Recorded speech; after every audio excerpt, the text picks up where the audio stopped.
Ֆիզիկական եւ հոգեկան առողջության հիմքում բժշկական գրագիտությունն է։ Ես առողջ եմ, երբ տեղեկացված եմ։ Ողջույն հարգելի ունկնդիրներ, Հանրային ռադիոյի ուղիղ եթերում ենք, ես առողջ եմ հաղորդման շրջանակում, առաջիկա 30 րոպեներին ձեզ համար կաշխատեմ ես Լույսի Քոչարյանը եւ հետեւյալ տարբերակներով առաջարկում եմ մեզ միանալ, բացի իհարկե ավանդական ռադիոընդունիչը, դրանք են armradio.am կայքի on-line ռեժիմը, տեսագրություն ձայնագրությունները փնտրեք այս նույն կայքում ես առողջ եմ բաժնում եւ իհարկե Facebook-յան հարթակը հայատար գրված Հայաստանի Հանրային ռադիո Facebook-յան էջի միջոցով այնտեղ տեղադրվում է live stream-ը եւ կարող եք միանալ նաեւ դիտել մեզ մեկնաբանություններում հարցեր ու դիտարկումներ թողնել։ Ես ներկայացնեմ ում հետ ենք զրուցելու բժիշկ ալերգոլոգ, իմունոլոգ Արմինե Հակոբյան, ինչ որ բան բաց թողեցի ձեր մասնագիտացման այդպես կետերից։ Ամեն ինչ ճիշտ էր, բարի ձեզ։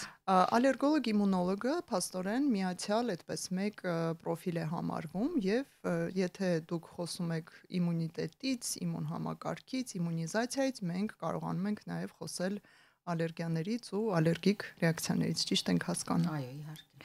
Եվ այսպես մենք նշելու ենք ճակերտավոր իմունիզացիայի շաբաթը, դա նշանակում է, որ փորձելու ենք գրագետ, գիտահեն, ապացուցողական ինֆորմացիա փոխանցել մեր լսարանին իմուն համակարգի, իմունիտետ կոչվածի եւ այն մասին, թե ինչ է իմունիզացիան ու որոնք են հիմա իմունիզացիայի առաջ ծառացած ամենալուրջ խնդիրները։ Բայց երևի թե սկսենք ընդհանրապես իմունիտետ բառից, որովհետև այն շատ է պտտվում, երեխայի ծնված օրից փորձում են իմունիտետ բարձրացնել, եթե մեկը շատ է գրիփ հիվանդանում, ասում են իմունիտետը լավը չի, չգիտեմ ինչ անեմ, վիտամին C, այնտեղ ինչ որ թուրմեր, բաներ չէ,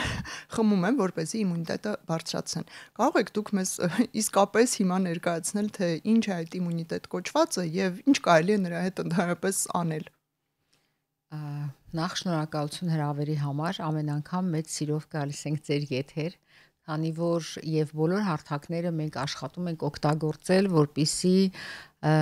այն ինֆորմացիան, որը որ գրագետ է, որը որ ապացուցահեն է, հասցնենք հնարավոր մատչելի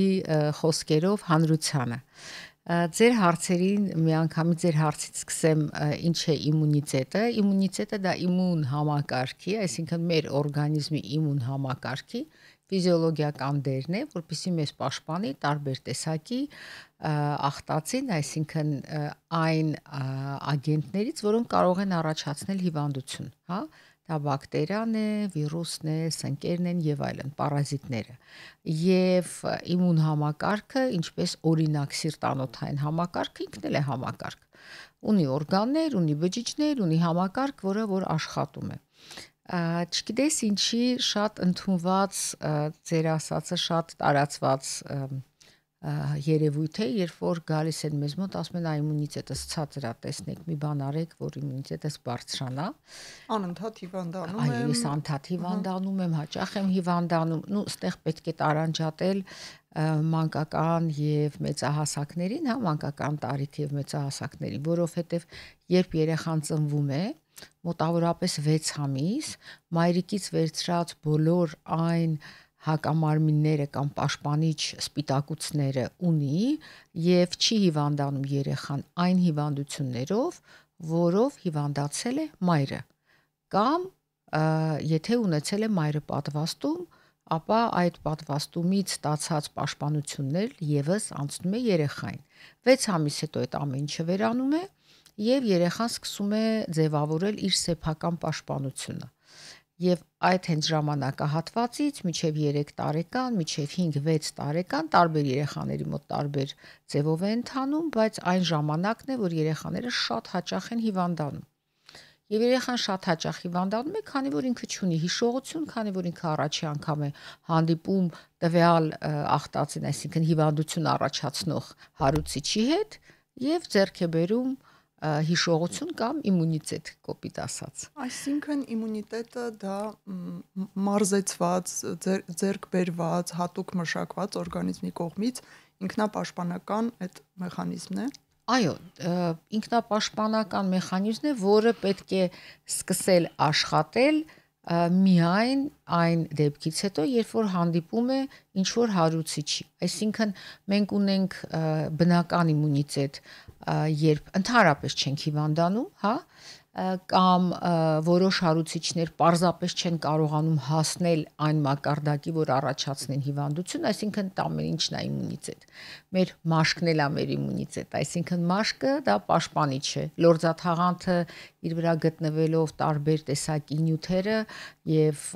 սպիտակուցները պաշտպանիչ դեր ունեն։ Եվ նոր, երբ որ այդ բոլոր պատնեշները անցնում է հարուցիչը, գալիս է արդեն հանդիպում հատուկ բջիջների հետ, զինվորներ բջիջների հետ, որոնք պայքարելուց հետո թողնում են իրենց հետևից հիշողություն։ Փաստորեն հնարավոր է, որ բանը չհասնի այդ զինվորիկներին։ Լինում է, իհարկե, մենք օրական միլիարդավոր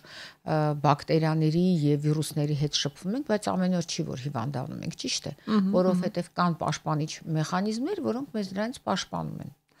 Ինչ կարելի է անել այդ զինվորիկների հետ եւ ինչ հստակ հնարավոր չէ նրանց ստիպել անել կամ ստիպել չանել։ Իրականում, եթե սկսենք մանկական տարիքից, մանկական տարիքում մենք մի քանի ակնարկ ասեմ, օրինակ ասում են իմ երեխան հաճախ է հիվանդանում։ Օրինակ դուք գիտեք երեխան տարվա մեջ մինչև 3 տարեկան երեխան տարվա մեջ քանի անգամ ունի իրավունք չակերտավոր, այսինքն որն է համարվում նորմալ, որ երեխան հիվանդանում է։ Եվ պետք չէ անհանգստանալ, դե ես եթե կիրառեմ այստեղ ձեզնից ու այլ արտակարգ բժիշկներից ստացված հմտությունները, դա 10-ից 12 անգամն է, բոլորը դա են նշում։ Եթե բան չի փոխվել։ Այո, բան չի փոխվել, երբ որ երեխան հիվանդանում է այդ թվից ավել կամ հիվանդանում է արտասովոր հիվանդություններով, օրինակ տարվա մեջ 3 անգամ թոքաբոր, 2-ից ավել թոքաբոր կամ միջին ականջի թարախային բորբոքում օծիտները կամ սինուսիտները կամ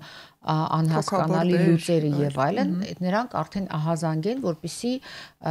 որպիսի մենք հասկանանք, որ երեխան երևի թե ունի իմունային անբավարարություն։ Քանի որ իմունային անբավարարությունները ի հայտ են գալիս, հենց բնածին իմունային անբավարարությունները ի հայտ են գալիս վաղ մանկական այդ նորածնային հասակում։ Շատ հազվադեպ դեպքերում ավելի մեծ տարիքում, բայց հիմնականում դա նորածնային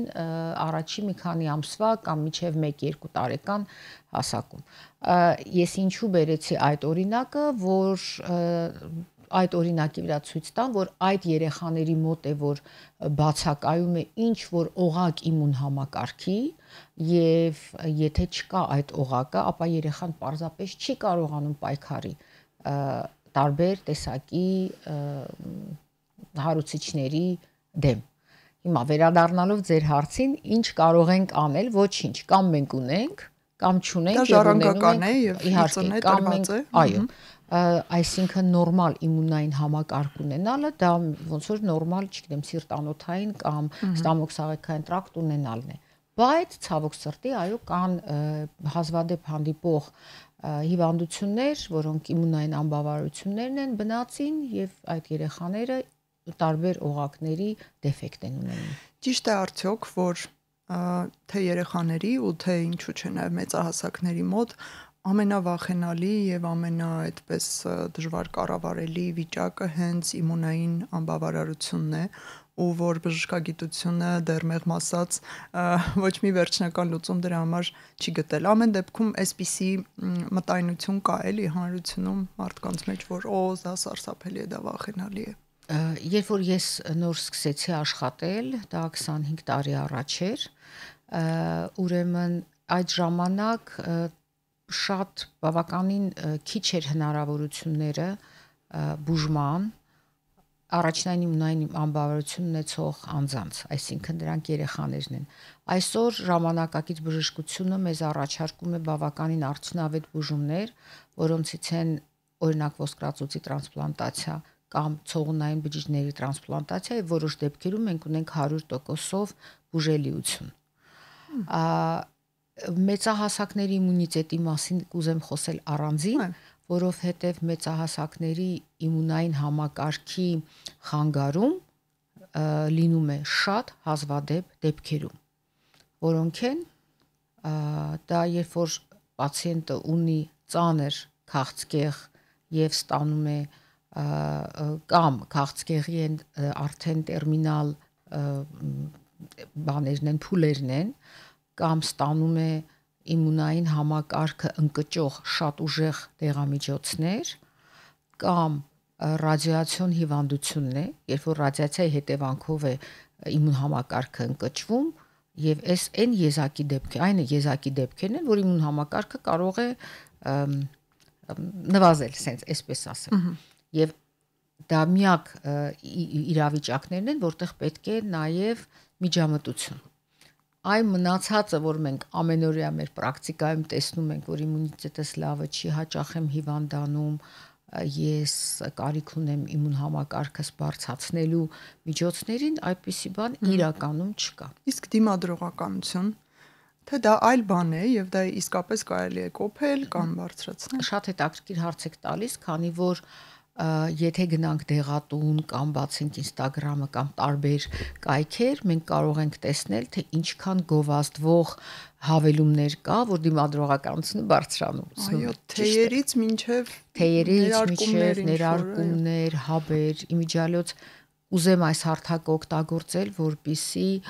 ասեմ, որ այո, շրջանառվում են տենց գովազդային հոլովակներ, որ շատ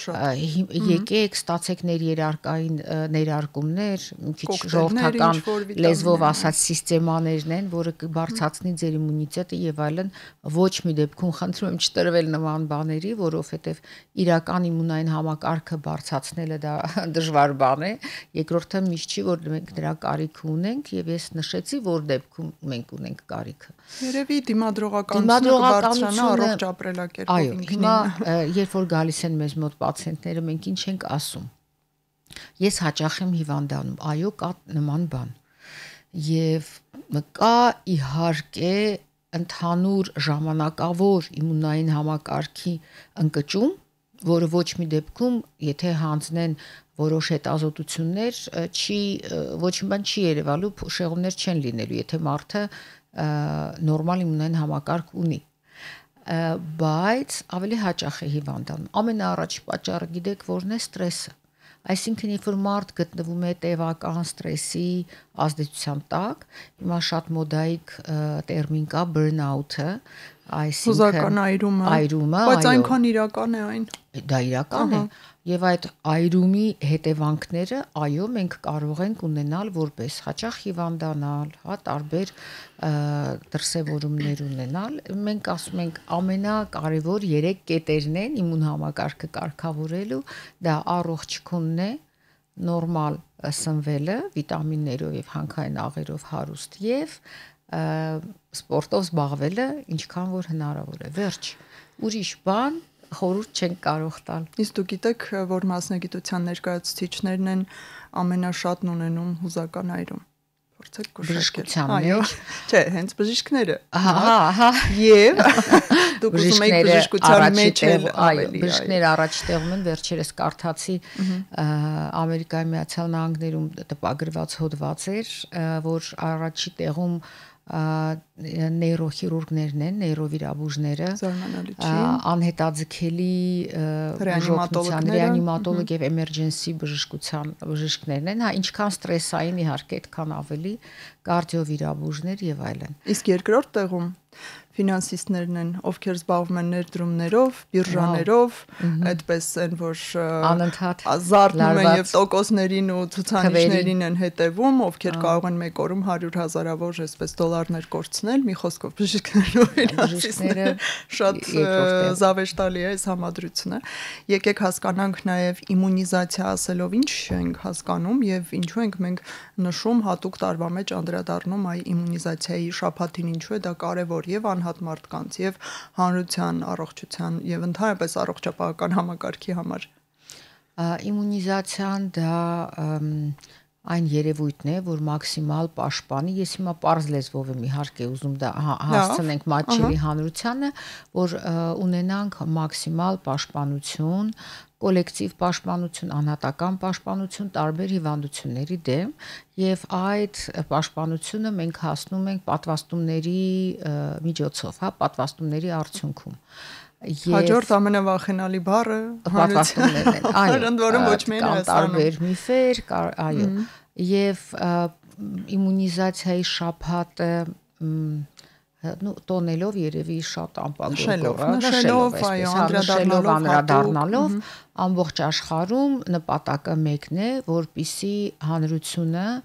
ավելի իրազեկված լինի պատվաստումների դերի, օգուտի մասին եւ չտրվի մոլորություններին եւ մաքսիմալ ունենա հասանելի ինֆորմացիա։ Ինչ է պատվաստումը, ինչ հետևանք կարող է ունենալ եւ ինչ օգուտներ կամ վնասներ։ Ինչ տարբերություն պլանային պատվաստումների եւ օրինակ ըստ անհրաժեշտության կամ ըստ ցանկության կամ ըստ հրատապության պատվաստումների միջև։ Պլանային պատվաստումները, որոնք սկսում են մանկահասակ տարիքից, պաշտպանում են երեխային տարբեր հիվանդություններից, հա, որոնց արդյունքում եւ որոնց շնորհիվ ավելի շուտ մենք ամբողջ աշխարհում մի շարք հիվանդությունների ունեցանք էրադիկացիա, այսինքն ընդհանրապես վերացան այդ հիվանդությունները։ Շատերն էլ ընկճվել են գրեթե անհետացման սահմանին, սակայն վերջի տարիներին մենք ունենք ոչ միայն Հայաստանում, ամբողջ աշխարհում բռնկում այն հիվանդությունների, որոնք համարվել են բավականին ճնշված։ Օրինակ, Ամերիկայի Միացյալ Նահանգներում կարմրուկի բարձր բռնկում կա հիմա։ Մեզ մոտ էլ վերջերս բարձր էր, չէ՞։ Նույնը, այո, մեր մոտ էլ սկսվեց, որ մենք մեր տարածաշրջանը, այսինքն Հայաստանը համարվում էր, ընդհանրապես լավ լուրից սկսեմ, Հայաստանը համարվում է բարձր իմունիզացիա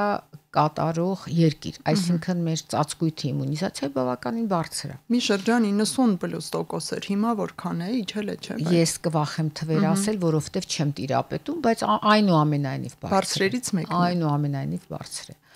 Եվ պլանային արդեն, եթե անձը ինչ որտեղ պետք է ճամփորդի կամ օրինակ բուժաշխատողները, որոնք պետք է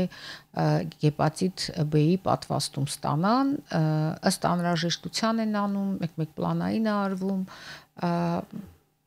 բայց ես նաև կուզեմ խոսել պատվաստումների եւ ալերգիկ ռեակցիաների մասին։ Այո, ես այդ հարցը անպայման ուղղելու էի, եկեք հենց հիմա անդրադառնանք։ Շատերը վախենում են, ասում են, ես չեմ գնում ոչ մի պատվաստման, որովհետև ես ալերգիկ եմ, կոവിഡ്ի ժամանակ դա ամեն քայլափոխին հնչում էր։ Գիտեմ շատ ծնողներ, ինչու՞ չէ նաև տատիկ պապիկներ, ովքեր արգելում են, ասում են մի տար պատվաստման, որովհետև մենք ունենք ալերգիկներ մեր ցեղում եւ ինչ գիտես կարող է երեխան էլ ունի։ Ինչ անել, ինչ կասեք այս առիթով։ Ուրեմն այս ալերգիան պատվաստումից շատ տարածված երևույթ է։ Չգիտես ինչի պատվաստանյութը ալերգիան թե վախը ալերգիայից։ Կներեք, այսինքն կարծիքը սենց ասեմ, այո, ես սխալ արտահայտվեցի։ Ընդհանրապես պատվաստանյութին մեզ մոտ չէ միայն, այլ ամբողջ աշխարհում վերաբերվում են ինչ որ որպես յուրահատուկ ստեղծված վտանգավոր մի երևույթի։ Կուզեմ ասել, որ պատվաստանյութը համարժեք է դեղորայքի, այսինքն պատվաստանյութը համարվում է դեղորայք իր ամեն ինչով, տեխնոլոգիայով, պատրաստման միջոցով եւ այլն, հա, իրեն պետք է ընկալել որպես դեղորայք։ Եվ դեղորայքը ինչ ռեակցիաներ ունի։ Ունի չէ կողմնակի ազդեցություններ։ Դեղորայքը կարող է ունենալ կողմնակի ազդեցություն, որոնք շատ հաճախ են հանդիպում, դեղորայքը կարող է ունենալ հազվադեպ հանդիպող կողմնակի ազդեցություն, դեղորայքը կարող է ունենալ ալերգիկ ազդեցություն։ Հիմա, բայց ի տարբերություն դեղորայքի, պատվաստանյութերը ունեն շատ ավելի հազվադեպ հանդիպող ալերգիկ դրսևորումներ, այսինքն որոշ անտիբիոտիկներ շատ ավելի հաճախ են առաջացնում ալերգիկ ռեակցիաներ, քան պատվաստանյութերը։ Վերջի պատվաստանյութին վերադառնալով COVID-19-ի ժամանակ, երբ որ այդ պատվաստանյութը մշակվեց եւ այդքան տենց հակա քարոզներ մենք լսեցինք եւ վախեր, Այսօր ունենք վիճակագրություն, որ 1.5 միլիոն պատվաստման հաշվարկով մենք ունեցել ենք մոտավորապես 1.3% ալերգիկ ռեակցիաներ։ Պատկերացնում եք ինչքան քիչ է։ Երևի մարդիկ լավ չեն պատկերացնում, որ սա քիչ տոկոս է իրականում համեմատած մեր ամենօրյա գործածվող Ավելին ասեմ, որ ոչ մի մահացության ելքով իրավիճակ չի գրանցվել COVID պատվաստանյութից հետո, այսինքն մահացության ելք ալերգիկ ռեակցիայից։ Ես մնացածի մասին չեմ խոսում, ամեն ինչ ունի իր բացատրությունները կան։ Եվ ձեր երկրորդ հարցը, որ անձը ունի որևէ ալերգիկ ռեակցիա։ Օրինակ, ունի բրոնխիալ ասթմա կամ ռինիտ կամ նույն դեղորայքային ալերգիկ ռեակցիան։ Շատ են, հատկապես այս COVID-19-ի պատվաստանյութի ժամանակ, եկեք ինձ տվեք տեղեկանք, քանի որ ես ունեցել եմ դեղից ալերգիա կամ ես ընդհանուր ալերգիկ եմ, ես չեմ ուզում պատվաստվեմ։ Բնականաբար մենք նման տեղեկանքներ չենք տալիս, քանի որ ԱՀԿ-ի կողմից սահմանված կար կարգ, որ պատվաստանյութից ազատվում է միայն այն անձը, որը նախկինում նույն պատվաստանյութից ունեցել է որևէ ալերգիկ ռեակցիա։ Վերջ։ Այո, մեկնեց դեպքեր ունեցանք եւ որոշում կայացվեց անձը ել չպատվաստվի, որովհետեւ ընդհանուր իմունիզացիան ծառայում էր նաեւ հենց այսպիսի անձանց համար, ովքեր ինչ-ինչ պատճառներով դա կլինի քաղցկեղ,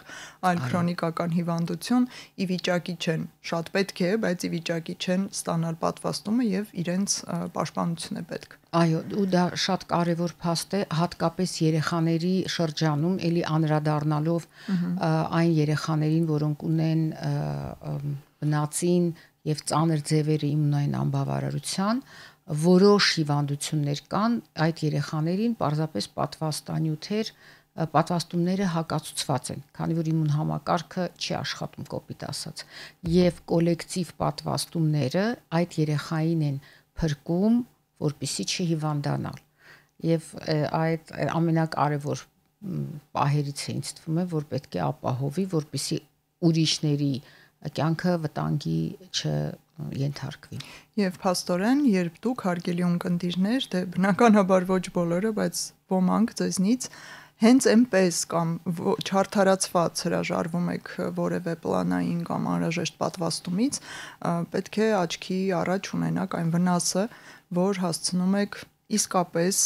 խոցելի խմբում գտնվող երեխաներին,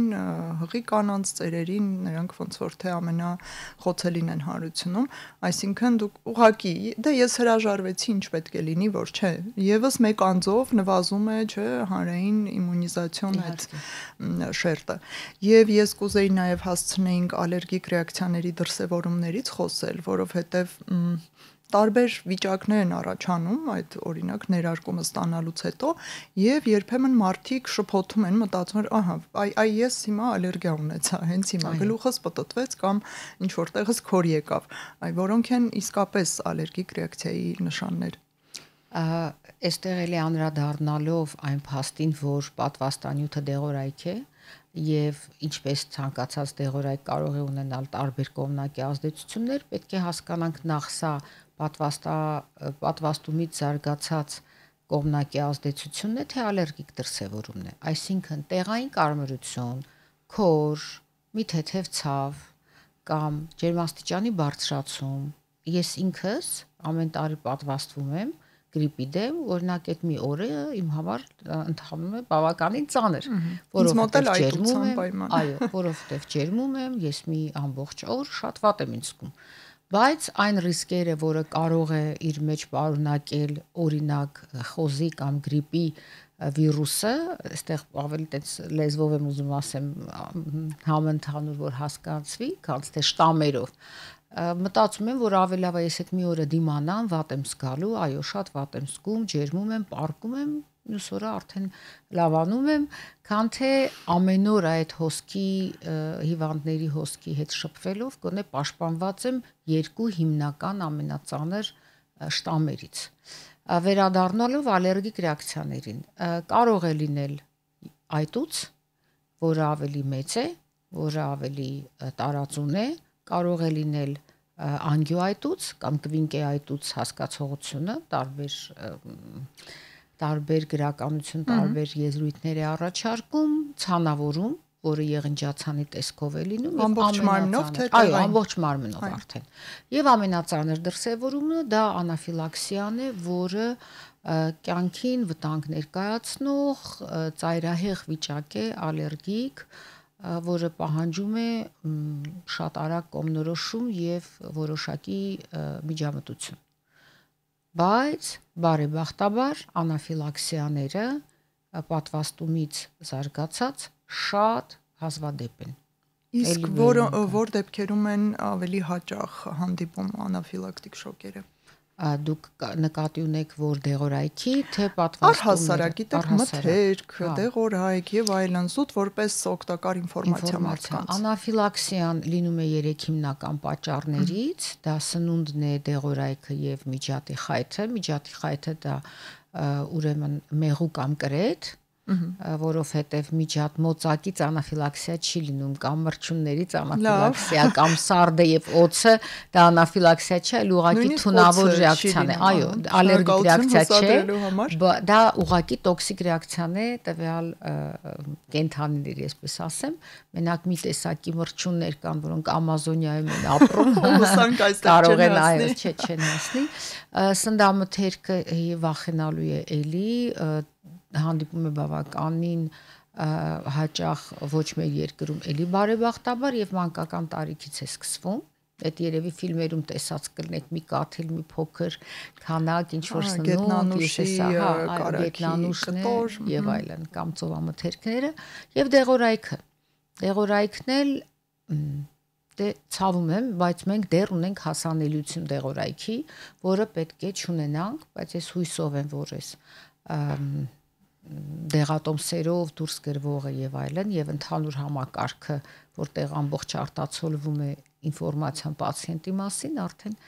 կպաշտպանի որոշ բուժառուներին դեղորայքային ալերգիկ ռեակցիաներից։ Եվ վերջին 3 րոպեներին ես կուզեի մասամբ անդրադարձանք, բայց կրկին անդրադառնալ հակավաքսերին, անտիվաքսերին, տարբեր բառերով կհանդիպեք եւ փորձենք վերջնական հասկանալ, թե ինչու պետք չէ լինել անտիվաքս եւ ինչու պետք չէ դադարել պայքարել անտիվաքսերի այդ բանակի դեմ։ Այո, բանակի մի ահռելի բանակի ամբողջ աշխարհում է դա, այնպես չէ որ մենակ մենք ենք։ Շատ հետաքրքիր մի երկու փաստ եմ ուզում անտիվաքսերի վերաբերյալ, ուրեմն վիճակագրությունը ցույց է տվել, որ անտիվաքսերը դա հիմնականում կրթված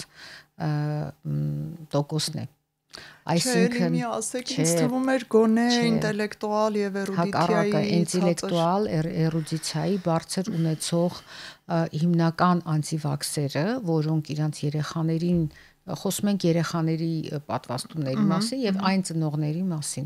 շատ մեծ հետազոտություն են կատարել եւ պարզել են, որ երկու տեսակի ուրեմն անտիվաքսեր կան, անտիվաքս չէ, երկու տեսակի թերի պատվաստումներ կան։ Մեկը կոչվում է թերի պատվաստվածներ, մյուս խումբը կոչվում էր ոչ ընդհանրապես պատվաստում չստացած։ Այդ թերի պատվաստվածների ծնողները պարզվել են, որ բարձրագույն կրթություն չունեցող, ցածր եկամուտ ունեցող,